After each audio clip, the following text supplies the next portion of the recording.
So hi everyone, how are you? So we are going here to start the Azure Storage for Developers webinar. Um, I hope you have a good afternoon, good morning, or good night, depending on the time zone where you are. For me, it's a good afternoon because it's 7 p.m. here and I'm from Europe.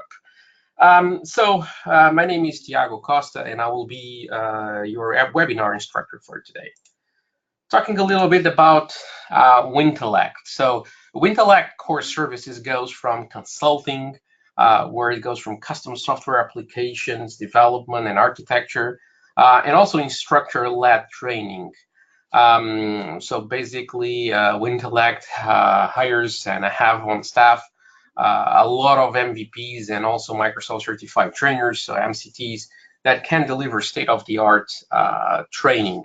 And also on-demand training, so world-class subscription-based online training. Also, trainings can happen online and on-site. So basically, so that you understand a little bit more the type of people that work together here in Wintellect, basically, together there is already more than 30 books that were authored by basically Wintellect employees. You just have a few of them there, mainly around development, but there are many, many more, as you can imagine. We have a special offer for attendees of this webinar, so 10% discount on any public virtual MOOC courses, and also 10% discount on Microsoft certified full training. Okay, but if you want to know a little bit more details on this, you have an email from Marta over there in yellow. You can just shoot her an email, and she will be more than happy, okay, to respond to all your queries. So doing a small presentation about myself. So my name is Tiago Costa. I'm a cloud architect and advisor. So I basically work for several companies and several customers, and I need to design applications for them. And the advisor role is more a role where I need to basically make sure that the companies are ready in terms of the technologies that they should use, and do my best so that they basically don't use legacy technologies and they can move to modern technologies the faster that they can. The objective is to be faster than their competitors. I'm also a trainer, like here today in this webinar, just going through the webinar. I'm also the author of some other courses, and I do course authoring, and I'm also speaker in some events, like, for example, Microsoft Ignite. Basically, I'm an MVP for Microsoft Azure. I'm an MCT, so Microsoft Certified Trainer, and I'm also a regional lead in the MCT program. You also have all my contacts there. Try to check my blog, or try to basically my Twitter handler. I usually tweet things about Azure, mainly. Okay, sometimes I tweet some random things, but basically this is the ways that you can reach me after the webinar. So our agenda for today. So we're going to talk about Azure Storage, an overview about the services, replication. Then we're going to talk about the three main services that we have on Azure Storage, which is the blobs, tables, and queues. Yeah, there is files too over there, but in just 1 hour, okay, we don't have the time to cover that. And because files, it's not that much of a developer-driven service, so I just needed to leave something left out, so I just choose that one. But it's an awesome service too. So basically, talking about a little bit about Azure Storage overview. So what is Azure Storage? Why do we need Azure Storage? Basically, Azure Storage is a cloud storage solution. So everything that we need to deal when we are modernizing existing applications and we need to move them to Azure, and I need to store PDF files, I need to store some images. Well, usually the answer will be, okay, Azure Storage. It's a PaaS service, so it's basically over there. You can just use it, and that's it. There is not that much things that you need to manage yourself. It's totally managed by Microsoft. this is the big advantage. One of the cool things about Azure Storage is that Azure Storage is literally one of the core services that we have on Azure. If you're running a virtual machine, you're using the Azure service. Probably not in a direct way, I hope so, because I hope that you're using managed disks and not unmanaged disks. But using managed disks, yeah, there is an Azure Storage behind the scenes, but you don't see it. You don't need to manage it. But there are other services that also use Azure Storage, like SQL databases, Redis cache, like Cosmos DB. So all of those services in the back, okay, they are going to use Azure Storage. Every data center that Microsoft opens, Azure Storage is a service that is going to be there, and it's going to be available.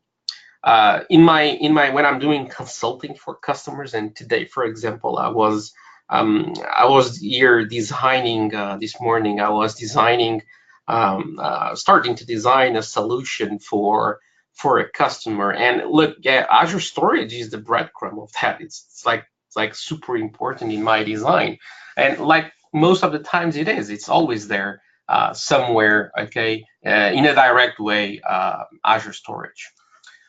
Features that we have with Azure Storage is durable. The SLAs for this is like really high. Okay, you can go to the SLAs portal for Azure and you can see the durability of this. So basically, it's the risk that you have on losing your data is really low. It's like probably more easy for you to earn some kind of lottery than to lose your files.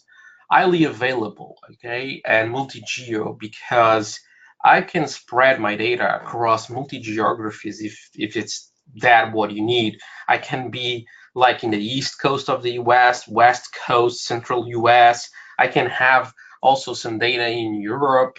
I can have one in Asia, also in Africa now. For the ones that don't know, South Africa as a region, 2 regions in South Africa, they are GA, so you can just start to use them and you have SLAs on that. Yes, not all the services are available there. Still a lot of work from Microsoft to do there, but look, the core services like Azure Storage, they are there and we can use it. Also security, super secure service.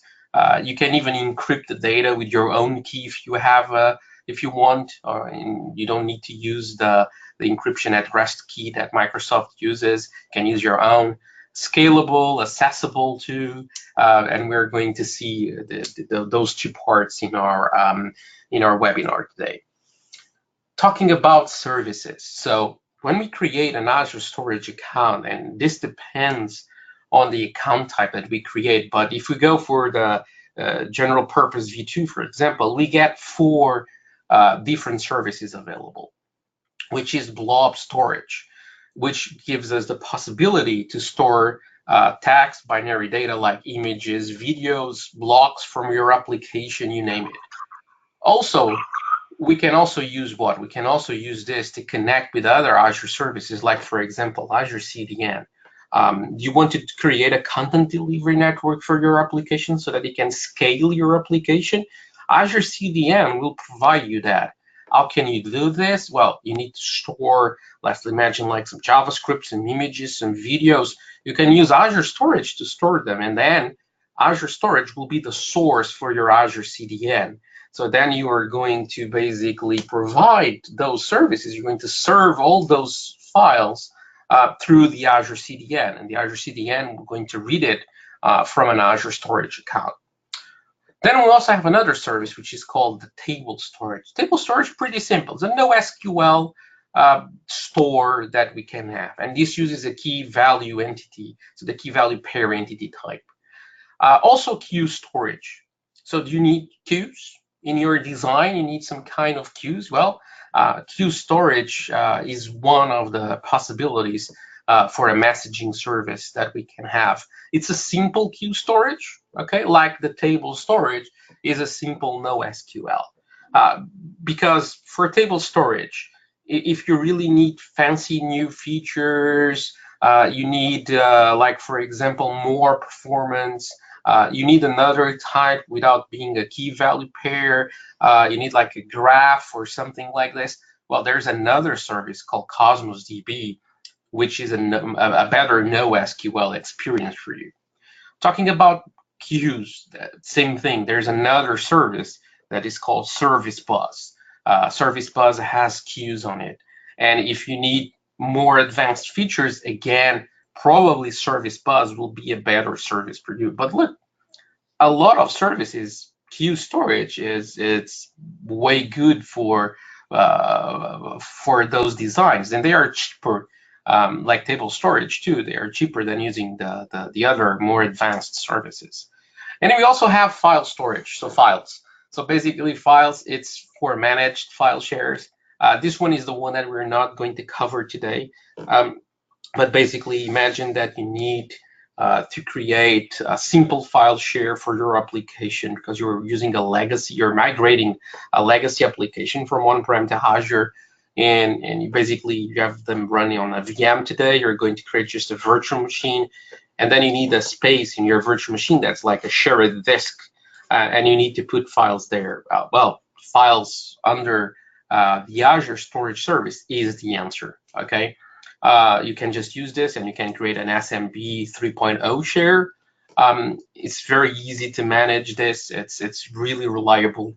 But of course, if you want something more from that app, maybe you try to modernize the app a little bit so that it doesn't run on an Azure virtual machine. And then over there, you might need to do some changes so that you can use the blob storage, because the blob storage, it's only usable by a REST service. So only REST is that where you can reach the blob storage service. The file storage service, you can reach it through SMB or through REST. So this is the big advantage of the file storage. Talking about redundancy. So this is like literally pretty important because, well, I have my data. Is my data important? Should I have geo redundancy on my application or not? Because let's imagine that we have a total failure in one of the regions. Should my application still run? Do I really need that? Well, this is what the Azure Storage Redundancy will answer for you. You can choose to be just local redundant. That means that you have your data replicated in a single storage scale unit. So basically, you have 3 copies of your data within a data center and just one data center. So yeah, if there is a failure, a total failure of the data center, you don't have access. So this is what happened. Oh, I need a little bit more. Okay, so you can go for zone redundant storage. ZRS. If you go for ZRS, you basically start to have high availability on the data center because you're going to have your data replicated synchronously across 3 availabilities of. So again, you still have 3 copies of your data like in LRS, but your copies of your data will be spread across 3 zones, which each zone is a data center. Then you can have also geo-redundant storage. So geo-redundant storage means that you have a total of 6 copies. So 3 copies like LRS in the same data center. And then you're going to have an asynchronous copy, okay, to another region, which is the pair region of the main the main region that you choose for your storage. Like for example, in Europe, we have West Europe. The pair region, it's North Europe. You can just check what is the pair region if you just basically Google it, like Azure regions, pair regions. There is an article on docs.microsoft.com that has like, oh, this region, the pair is that. This region, the pair is that. So it's really easy, okay, to basically to find and to understand what is the pair region of that region that you're using. Then we also have 3 copies on the pair region, so total of 6. Read access geo-redundant storage, same thing as GRS, but the only plus that we get from this is that basically the pair region, the replica, you're going to have an endpoint so that you can read the data from there. But is on the replica, it's always read only. You cannot write on the replica. So the big advantage here that this will give you is, imagine that there is a total failure on the main region. The replica will act on it. In the case of when we're talking about, for example, on the geo-redundant storage, is Microsoft that needs to do the switch. Sometimes they take time. This is why read access GRS is great, because you can then code your app so that your app will do automatically the switch. If one of the regions is not working, well, at least your app can provide information. Probably you need to disable some features in your application, because if your application needs to write data, all of that cannot be done right now. So this is not easy to build, okay? There's a lot of thinking about it, but this is something that you can get from read access GRS. So you have the ability of doing this. And here for me, it's very easy to say, oh yeah, you can do this. It's easy for me to say. But when we go to the real life and to the field, yeah, we really need to consider, okay, what the app is doing, etc., and if it makes sense or not. Then what about the count types? So basically we have three big types of account types. There are more, but we're just going to focus on the main ones. General purpose V2, we have all the services available here, blobs, tables, queues, and files. We have all the replication models, like I already explained.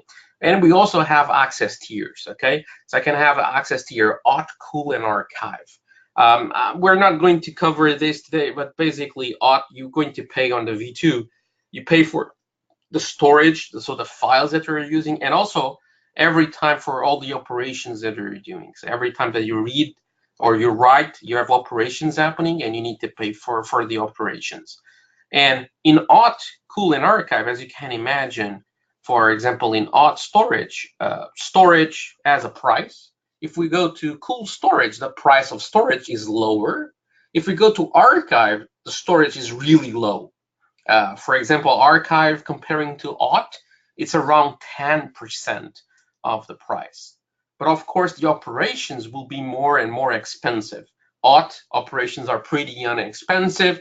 Cool, they increase a little bit. In archive, they are way more expensive.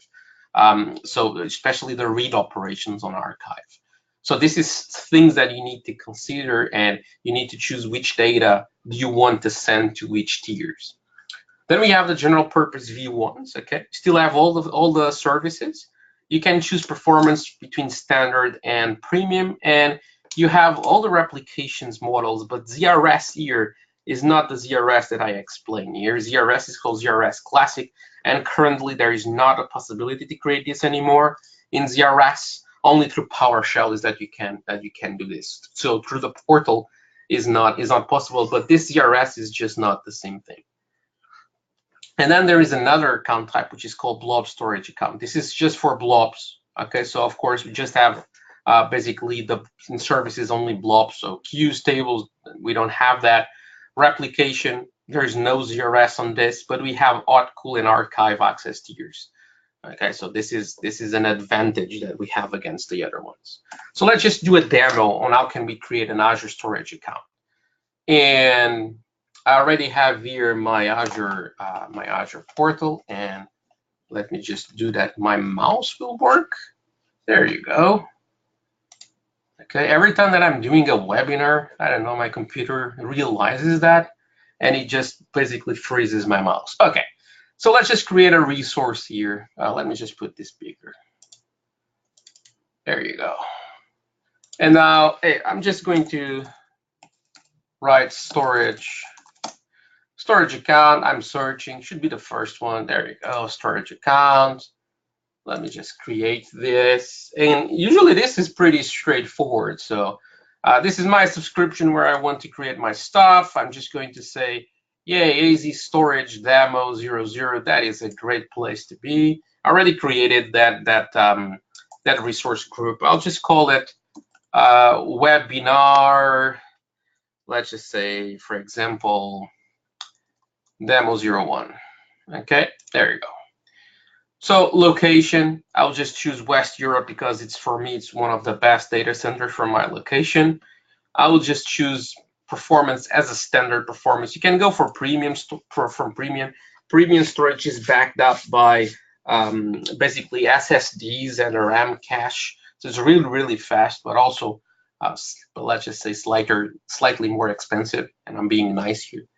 Okay, it's really more expensive than than the standard. But for most use cases, look, standard is more than enough. And in here is where you choose the account type. So see the account kind that basically I was talking about. So there you go.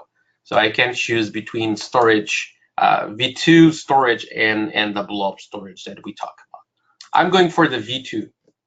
And then in here, I can choose between, so basically the four redundancy options that that I have: LRS, CRS, GRS, and the read access GRS. And because this is just demo, I'm just going for LRS, and then I'm just going to create, okay, my storage account. The storage account takes just a few seconds, okay, to create. It's really, really fast to create, to be honest.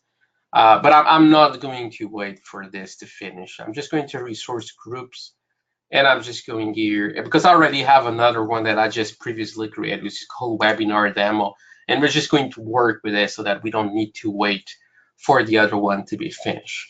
So when you have this is our this is our storage account, and as you can see in here, so important things is the services that we have right here, okay, in the middle: blob, queue, files, and tables. So all of those are here. I can just scroll down the menu here, and you can also see your blob service, the file service, the table, and the queue service, and they have all the options, okay, over over there. So we're going to talk about them, so I'm not going to cover that for now. Access keys, it's always a nice thing to see here. So this is the storage account name, the key 1 and the connection string, the key 2, the key and the connection string. A question that everyone asks me: why do we have two? Do I need the two to use the two of them to have like some kind of special permission or something like that? No, it's just the same thing. This is just to rotate the keys. So you're going to use key 1, and then later on, imagine that you have like 2-3 applications using key 1. Then you want to change them to use key 1. So you can just talk with all the people that uses and all the application basically owners, and you just say, hey, switch to this connection string. And when everyone tells you that, yeah, I'm already using the key 2 that you gave me, okay, great. You can just come here, you can just click over there, regenerate, and then you generate a new key 1. If there is applications using the old key 1, they are no longer able to access, okay, your Azure Storage account. So it's a good way to rotate keys. Geo application. So this is where, okay, I can understand where my copies of my data are, okay, last failover times, etc. So all of this information.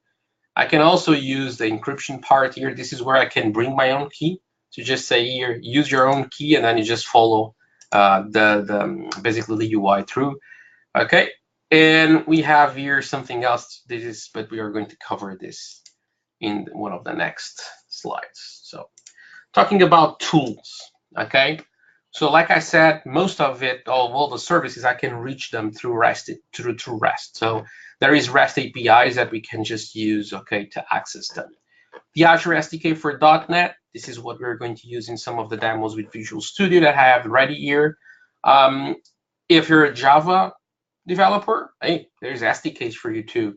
C++, PHP, Python, Ruby too. Okay, and there are more.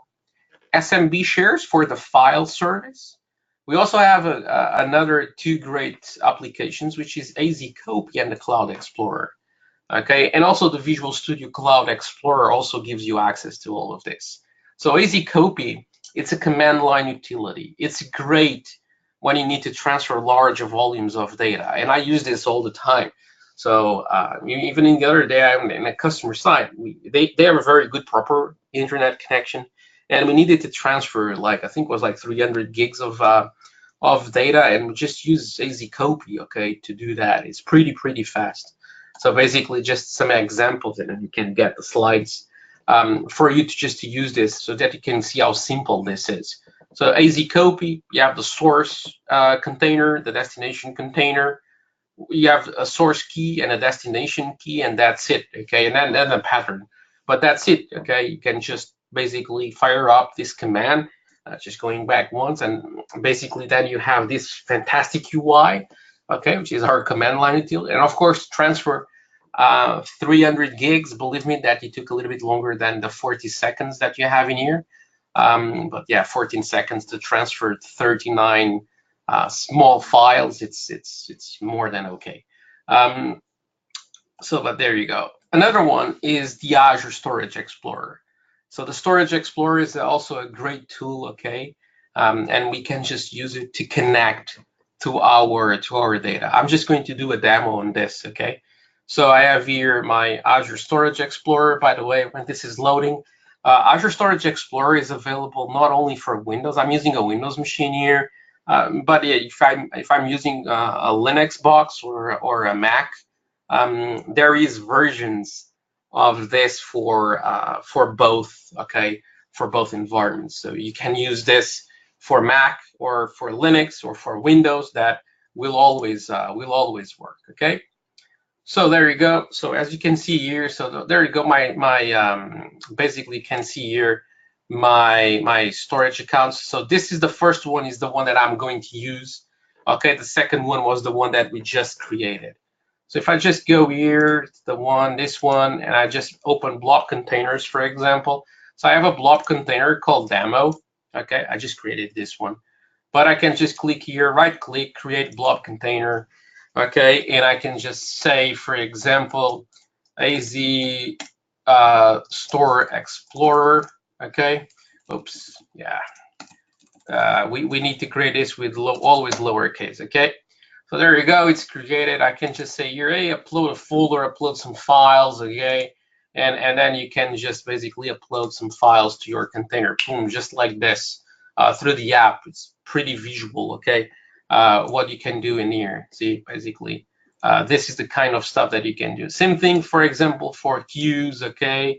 I can just come here, for example, I already have a queue called demo. I can just click here, new message, and you can just basically type a message like, this is a message, okay? Expires in how many days? 2 days, for example. Oh, okay, so there you go. Now we have a message here, okay? This is the ID, etc. I can just click here. I can just say, well, dequeue the message. I'm just going to delete the message. Yeah. So this is pretty easy, okay, to use this. So as a developer, believe me that this is sometimes our life savior, because it's really easy. There's also a version of this in the portal. So if you go to the portal in here, Storage Explorer preview, so you have basically almost the same thing, okay, but in the browser. Okay, see our AZ Store Explorer here. Okay, I can upload data, etc. Of course, the UI is slightly different. They needed to basically do the adapt this to the web. So going back to our slides. So talking about services now. Azure Blob Storage. So Blob Storage is designed for what? Serving images or documents directly into the browser. Okay, we can also store files for distributed access with Azure CDNs, like streaming video and audio. And you can also, for example, if you use Azure Media Services will use Azure Storage. They use the Blob service, okay, to do that. To write log files, store backups, okay, and also store data for analysis, okay, even by on-premises services. So there is also a lot of on-prem services, like for example SQL Server, where you can have then you can have some of the NDFs, so the secondary data files and primary data files, that you can have them on Azure instead of being on-prem, okay, and all of this is accessible, okay, through RESTs, and it can be accessible through HTTP or HTTPS. I hope that you choose HTTPS, okay? I don't even allow anything else. So a little bit on this. So basically what we have here is that we have our account here. So I created a storage account called webinar, for example, and then I can have containers. So I can have a container called photos, called videos. The containers then can have several permissions. I can have a public container or a private container.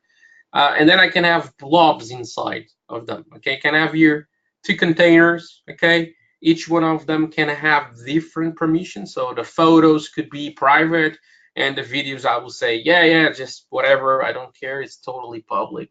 Okay, this is just for everyone to see and to use. I can do things like this. When I send files to my storage account, I need to understand that what is the blob type that I want to use. And we have 3 blob types: page, block, and append. Page blob optimized for random access, super good for VHD files. Block blobs optimized for sequential access, so super cool for like videos, okay, backups, because you always start in one point and you end on another one, like a video. I prefer to see my video frames in order, okay? I don't know you guys, but I prefer to do like that.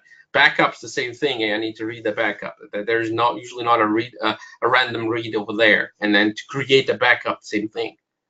And also the append blobs. The append blobs are the last ones. They're pretty good for logging. Why? Because you just append new data, append new data, append new data, and usually it's exactly that you do on a logging system to store a file. You just go, hey, append that to that file over there.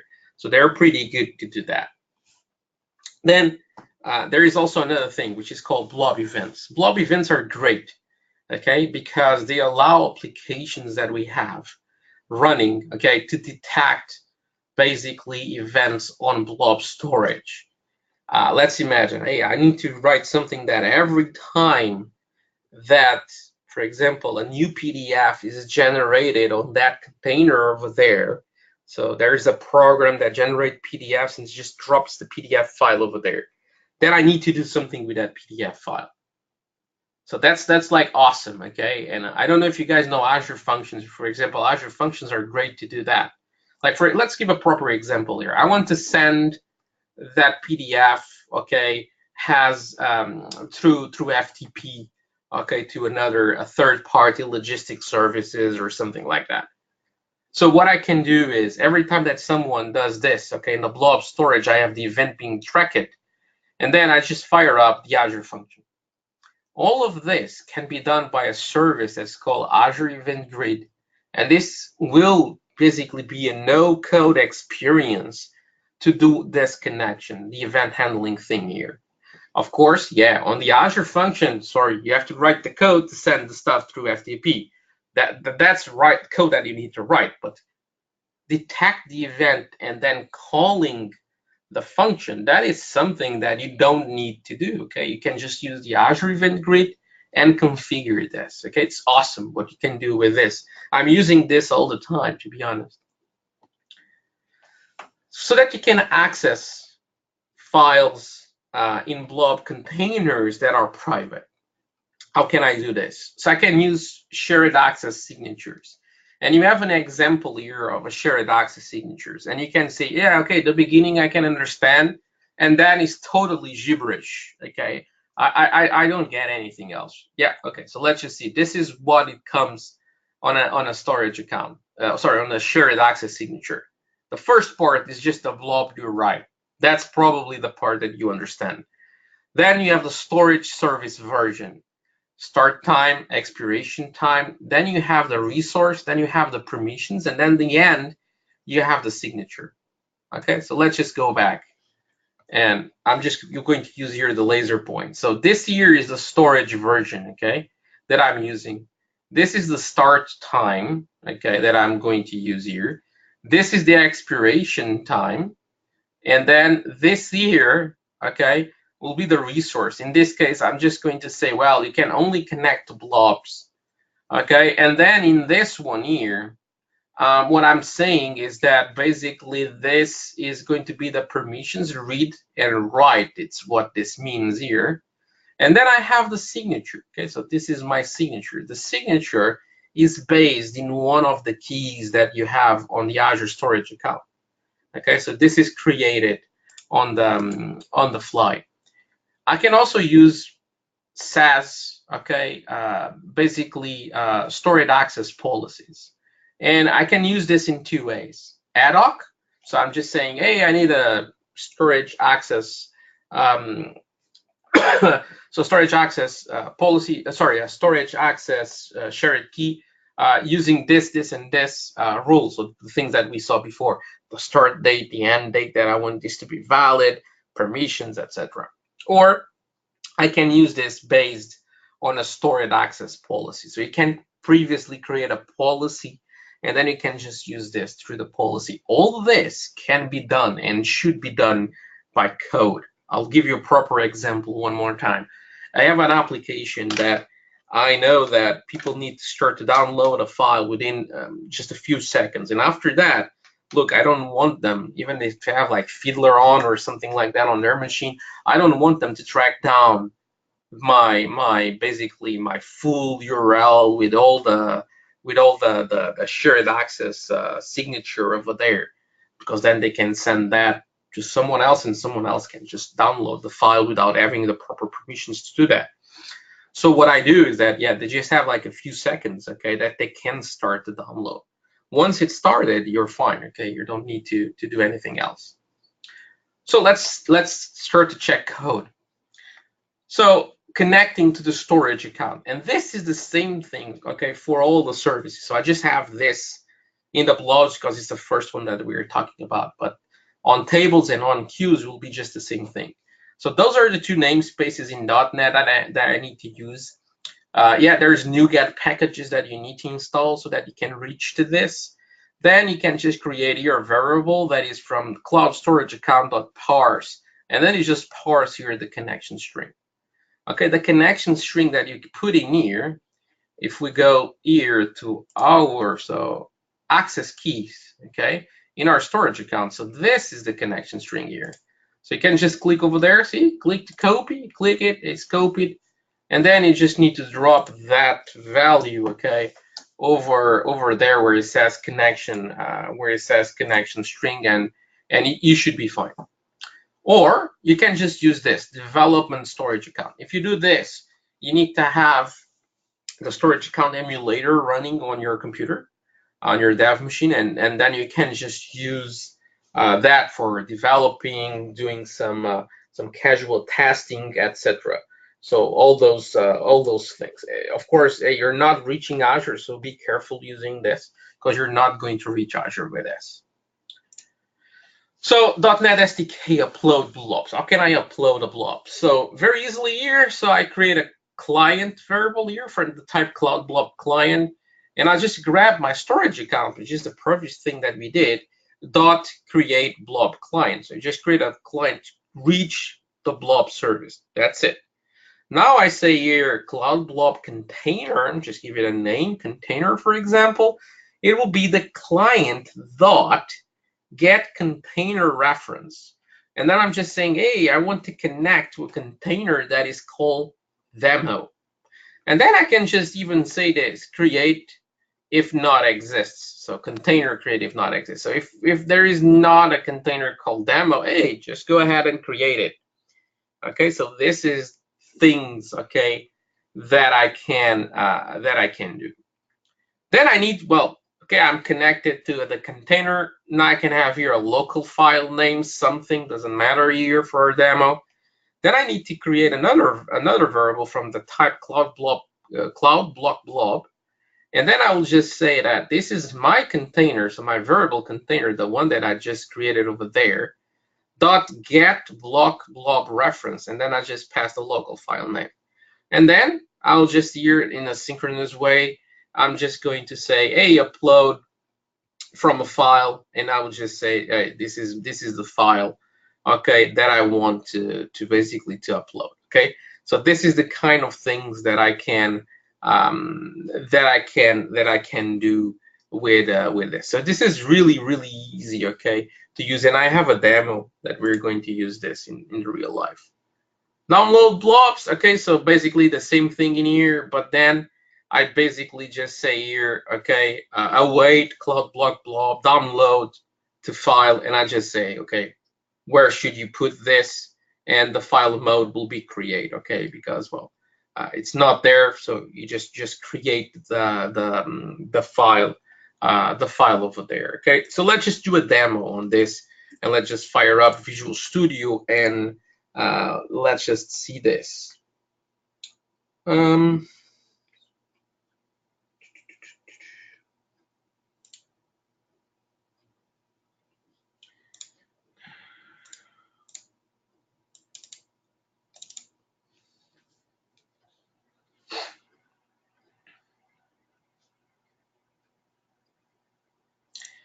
Yeah, let me just do something here. It's just easier for everyone to read.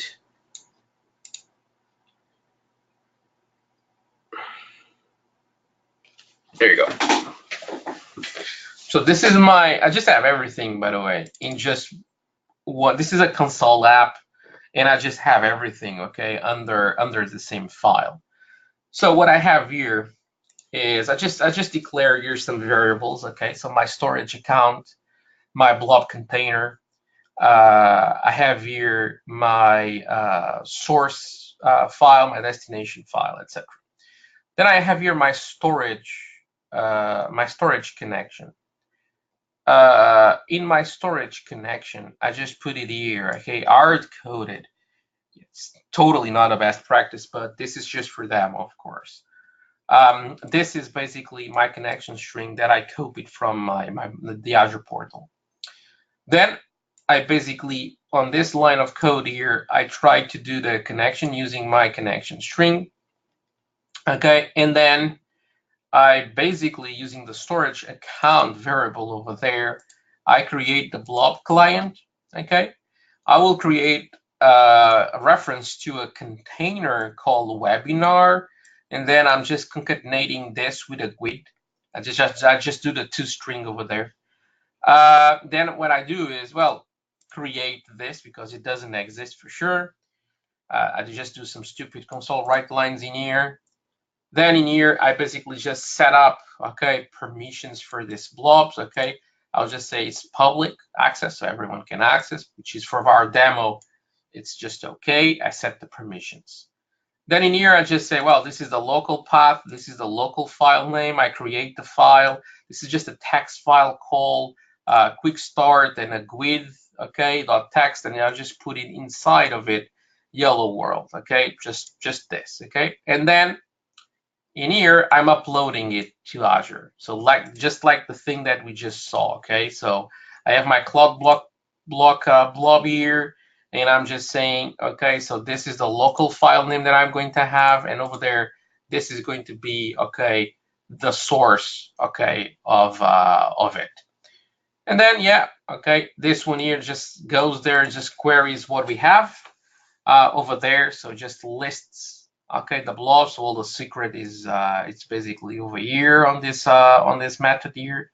This and then just some console write line so that I can just see all the blobs that I have over there. In our case, it's just one for sure. And then I can just download this in here. So I download and it will add, okay, downloaded in the end of our file. So let's just start this and see what happens. Okay, so I'm just going to basically, yeah, let's just put a verb like a breakpoint in here. Let's just start this. So there you go. We are over there. So let me just see if we can edit this. No, properties. And then let's just put this slightly bigger. So there, oops. Yeah, there you go. So that everyone can see it well. So now I'm going to my Azure here. So, so let's just go for blobs. So right now, as you can see here, so I only have two containers, the demo container and the AZ Storage Explorer container. So this here will create one called webinar something, okay? So let's just minimize this. Let's just go to Visual Studio. Let's just go step into some of them, blah, blah, blah. Then in here, we create the client, da-da-da-da-da-da. Let's just write something over there. And then, yeah, create the container over there. So there you go. So now let's just go for Visual Studio. So right now, as you can see, there you go, webinar. And I have here, okay, my container, no blobs inside the container. So if we just run through all of this until the part that we upload here, the files. So all of this. Okay, so now the file has been uploaded. So let's just go back to the Azure portal, and there you go. See that we have here, okay, basically I have here a quick start something. I also created in my file system the same file in here. See, Azure Storage, webinar files, and as you can see over there, so this is my text file. And if I open this, you see yellow world, exactly what we have over there, okay? And now, let's just basically go through this. Let's go back to Visual Studio. I'm just going to put another breakpoint before it downloads everything. So just press F5, so there you go. So going back here, so there you go, listing all the blobs in the blob container. So this is the blob that I have. If I copy this and I open a portal, and if you could do the same thing with the same one, okay, because this is public, okay, you get access to this. And there you go, yellow worlds over there. So this is our blob. It's just publicly available for everyone to download if you want. And now let's just basically do this. And now I'm just going to do the download files in here, okay? So there you go. I'm just going to step to the finally block. And with this, it just downloaded the file. And there you go again. If I go to this folder, you see that I have here the underscore downloaded. So this is just an example, okay? And I'm just going to do F5 on this. And yeah, now I can just press delete, enter, and then this will delete everything for me. So this is just a demo. But as you could see, I just wanted you guys to see basically how easy it is to interact with files using the Azure .NET SDK. It's really easy, okay? It's not hard to do such a thing. And of course, yeah, probably in your use cases, hey, I need to basically send 200 files at the same time and stuff like that. You need to basically work it out best ways to do that, so you can send in batches and stuff like that. But basically, it's literally, okay, just doing something like this and using these functions. Okay, it's not hard to do such a thing. Now, basically, let's talk about table storage. So regarding table storage, same thing here. We have a storage account. Okay, we can have several tables inside the same storage account, and then we can have the NoSQL experience over there. We call it entities here. And the structure of the entities, this is one of the NoSQL features, is not from Azure, but it's a possibility to have different formats. So you're not stuck into a single format. So this is one of the great advantages that we have with this. In here, storage table URLs. So the URLs here are slightly different than the other ones, because here it's account.table instead of .blob, and then it's .core.windows.net, and then you're going to have basically the name of your table here, okay, and then a partition key and a row key, okay. So this is basically the key value thing that we can use. So basically in here I have like a storage account is webinar, I have this table, partition, and row key. All of this is mandatory, okay? This is what uniquely identify, okay, your entity in that table is the partition and the row key. So both of them, okay, key value thing, it's mandatory to have there, okay?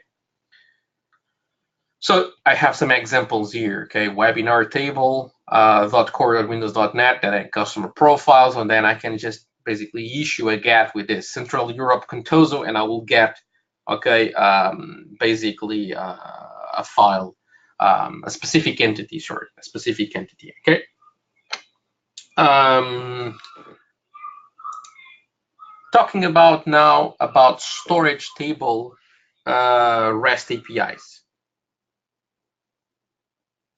So what I have here is, so this here, okay, it's again my account, my table here. If I do a get, I can do a put, push, a post, delete, or merge. Okay, this will update, okay, or add new, for example, the post will add a new entity. Delete will delete the entity, etc. This is as easy as to do something like this. Imagine that I already have this partition key. Okay, this row key, first name, last name, and age. I can just say something like this, okay? So basically I'm saying here students, okay, it's my table, middle school students, so this one here, and then this is the number, same number that I have here. And I'm doing a put. Age 12, yeah, I have something here, age, so I will update this. Sport, tennis, I don't have a sport, so it will add, okay, sport. So in the end, you're going to get up with something like this, okay? All this through REST. So yeah, you can do this through JavaScript. You can literally use whatever you want. Okay, there is no limitations on, oh, I need to use that language or that language. Of course, again, there's also .NET SDK to deal with this. So in here, for example, we have some OData queries. This supports OData. Microsoft didn't want to invent something else, so they just said, yeah, look, OData is a standard. We're just going to accept OData, and that's it. So you have some of the, basically of the OData queries that you can get over here. So you can use filter expressions, etc. Using the .NET SDK, so you're going to use the Microsoft Azure Cosmos DB.table namespace. And yes, I know it says Cosmos DB, but it's correct. It's really this one that you're going to use, because on Cosmos, there is a table API, which is the same thing as the Azure Storage tables. So you're just using one single SDK for reaching both services if you're creating stuff on Cosmos DB using the table API. I have a client, I have a table, so this is just my storage account dot create cloud table client, like the blob client, but here is table. And then same thing, you get the table reference, demo is the name of my table, and then create if not exist. So pretty simple. What I need to do in here is I need to create my custom classes. Okay, in here I just called this customer entity that will basically implement, okay, the table entity class. So we will inherit from the table entity. And in here, so I will have my constructor that the partition key and the row key will be the last name or the first name of my customer. And then I have some other properties here, which is an email, okay, and a phone number. So those two here. And you need to do this, and you need to basically say it's from the table entity, so that later on I can do stuff like this. So first 3 lines, I'm just creating a new entity, a new customer here. And then I create a table operation in here. I just said it's an insert operation, table operation dot insert customer 1. And then I just execute this. Boom, done. Okay. This has just been sent, okay, to basically to our Azure Storage table, and literally just that. Querying a table, so I can just do a condition here.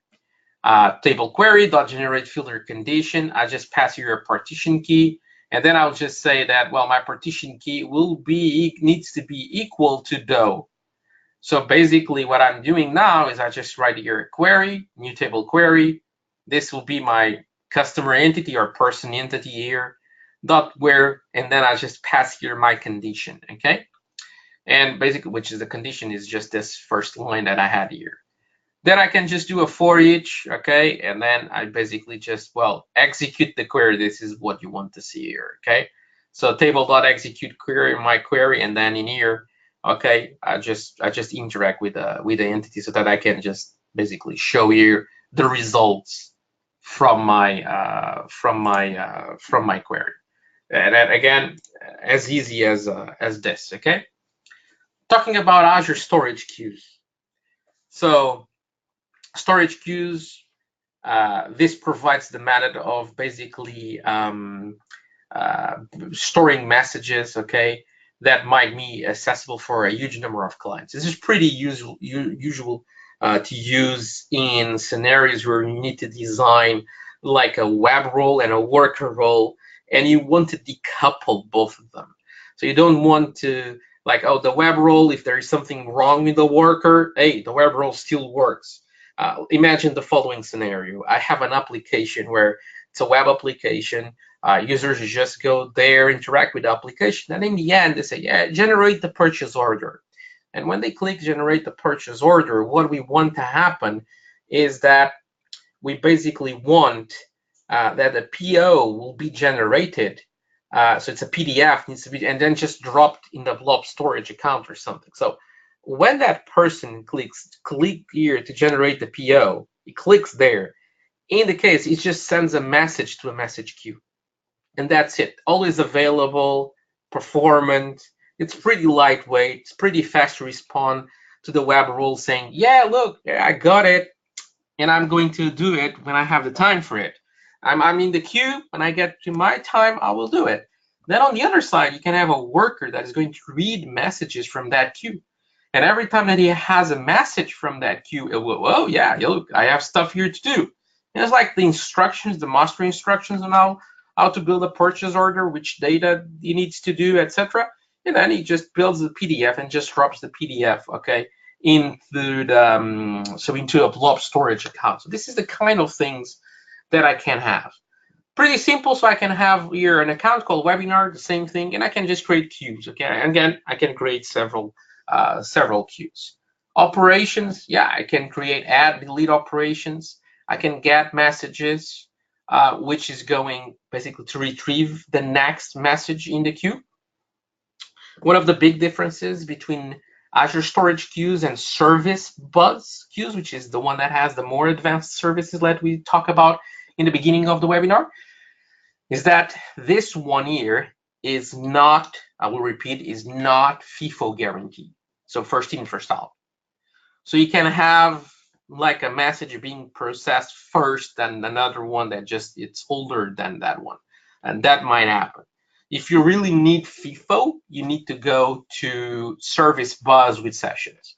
So you need to go to Service Bus and implement sessions when you're on the queue that you want to fulfill with FIFO. Peak message is just an operation that just goes there, checks the next message, but it doesn't dequeue the message. So the message is still visible for other clients to get there. This is very useful when you need to build a dashboard or something like that, where you need to show what is the next message or something like that. But you don't want to dequeue the message. That is not the purpose that you want to do. And of course, update message. You can always update existing messages that you have over there. Code to build all this.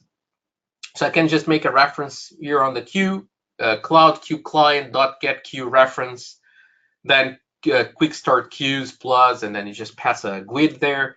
And then you can also do basically the create a sync. So you just create, okay, that queue with that name, okay? Then I can add messages. So you have here some other code, cloud queue message, and then you just put a yellow world message over there. You just say that is a 14-day message. So that's the time to leave of that message. That's the timestamp 14 that you have over there. And you just add the message. You can pick the message. So here, again, this will just return a cloud queue message that has the name blah, blah, doesn't matter. And then you just do queue.pick message. That's it. In our case, a sync, because we're doing this in a synchronous way. Queuing a message, same thing. And then you just say get message. That's it. Literally, let's just do a final demo with this. I know that we're already on time, but this is a very fast demo here. So I just want to run through this. It's really, really, really fast. So queues, blah, blah. Again, it's already code I already previously built, because in just 1 hour, look, we don't have the time to be writing all this code. So basically in here, so as you can see, so I'm just basically putting here some usings, and then again, same process here. So I'm just using here the storage connection string. Okay, and then I'm doing the parse. I'm creating the cloud client. Okay, and then I have here a message. I'm creating a new message called Hello World. It's the content of my message. And in here, I have the add message async. Okay, 7 days is the time to live that my message will have. And then basically I can pick messages with this. So here I am adding the message. I'm picking the message, okay, which is just pick the message, and I'm just getting the message from here. So it's just going to be removed from the queue. So let's just put a basically a breakpoint in here. Let's just run this. So there you go. So right now, there we go. We should be here. So if we go to our storage account, and if we go to storage account and queues, there you go. So I should be here. There you go. I have my webinar queue, and I don't have any messages yet. So here I will create my queue message. So there you go. And I add the message. Okay, so just print some stuff. There you go. So if we just check, oops, check the browser. There you go. If I refresh now the browser here, so see, there you go. I have a message over there that says as the content, Hello World. That's it. So I just send it a message over there. Now I can pick this. So basically, I just wrote this, okay, to my console app. So there you go, Hello World. Okay, and I just move on with this, and I can just basically take. Okay, I just did the get message over there. So if we go to the Azure portal now and we refresh, no results. So we read the message. When we read messages, the message just disappears from our message queue. And then the rest of the things is just deletes, okay, basically the queue, okay, from our storage account. Again, see how easy it is, okay, to do something like this. So we talk about how can we interact with the blob service, with a table storage service, and also with the queues. So I hope that you enjoyed, okay, today's webinar. So I'll just say a thank you to everyone. And basically my name is Tiago Costa, and basically this is how you can develop with using the Azure Storage. Just an introduction. How can you do this with Azure Storage? So don't forget, you can always contact me. You have my contacts over there. So just try to reach me if you need more demos, if you want some things, okay, can just reach me. I'm fine with that. And don't forget about it, special offer for attendees of this webinar. You get 10% discount in training from Wintellect. You have Martha's email here. Just send her an email. She'll be more than happy to answer to everyone, okay? You can also send questions to this email here, okay, so that if you have questions about today's webinar, again, we are more than helpful to help everyone with everything. Okay, so I hope that you enjoyed today's webinar. Okay, thank you very much.